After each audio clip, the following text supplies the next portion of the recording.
We're in a race, aren't we? It's pretty much like the hare and the tortoise. It's a race where you're that confident. In fact, there's a period in the race where you take a snooze. You actually take a little snooze and nap because you think you're going to win. Bit of a delusion, really.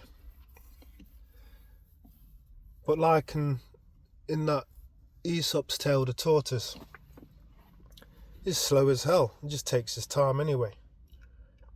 He doesn't need to be fast because it's of a surety he's going to win. So why would you need to be fast anyway if you know that it's already scripted for you to win? Makes no sense to be fast, does it? But yeah, we're in that race, man. We didn't even realise we was in a race at the start. That's what I'm saying. That's why the hare, it takes a snooze. But the older you get, you start to realise that you are actually a partaker in this race.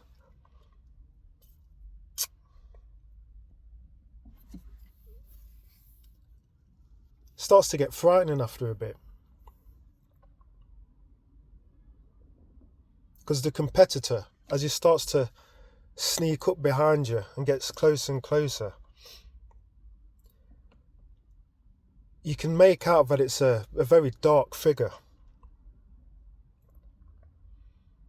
Some people think it's grotesque, to the point where it frightens them to death. And they start to get frantic. Some people start to get bent all out of shape because of this figure. It's a bit unsettling at first when you start to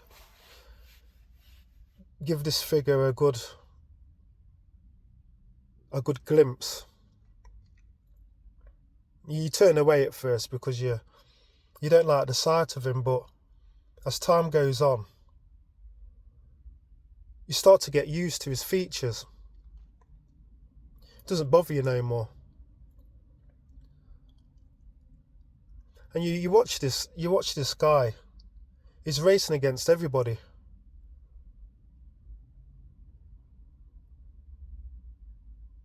And you see the ultimate eventuality of this race where he wins. He always wins. People are very confident, man. It's like them people who've seen marathons where they start to put their hands up like this in celebration when they get towards the finishing line. And then that guy sneaked up just before them and he takes the gold. And they've lost. Because he always wins.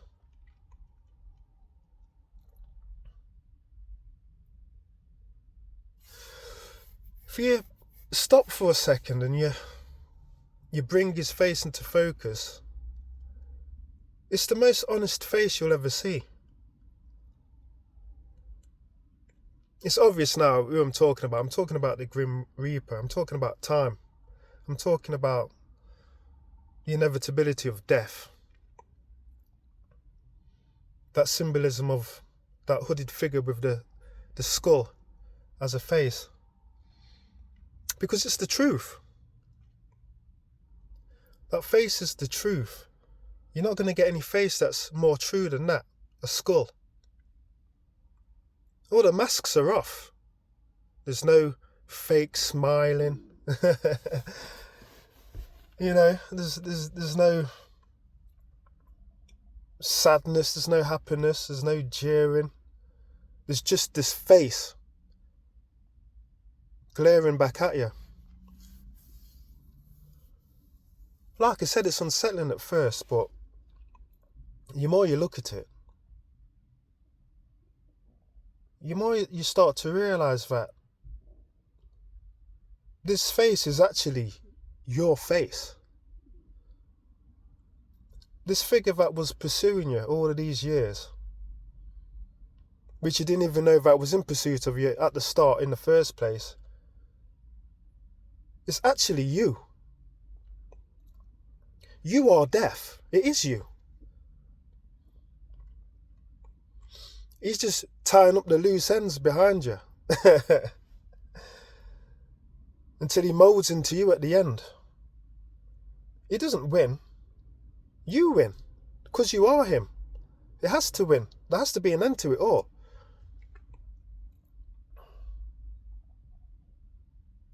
It's hard to figure out because we want to stay here, don't we? We want to be here forever. But he's wiser. This other part of yourself is wiser because he knows from the start. The start is the end. We're just playing it out. It's all that one big script of life, isn't it? I know this is a bit melancholy, isn't it? This little talk for the morning, but it's just life events, isn't it? I mean, surrounded by death all the time, loved ones.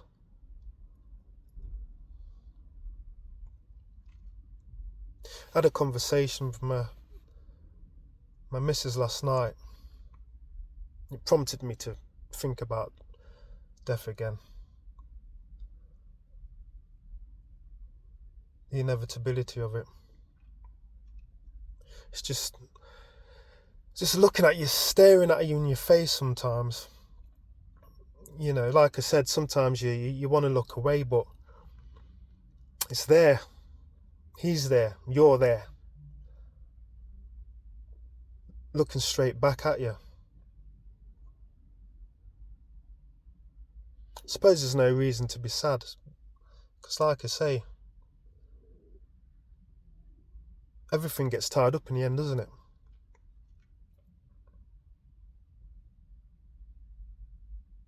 That skull is the most honest face you'll ever see in your life. That brother is you.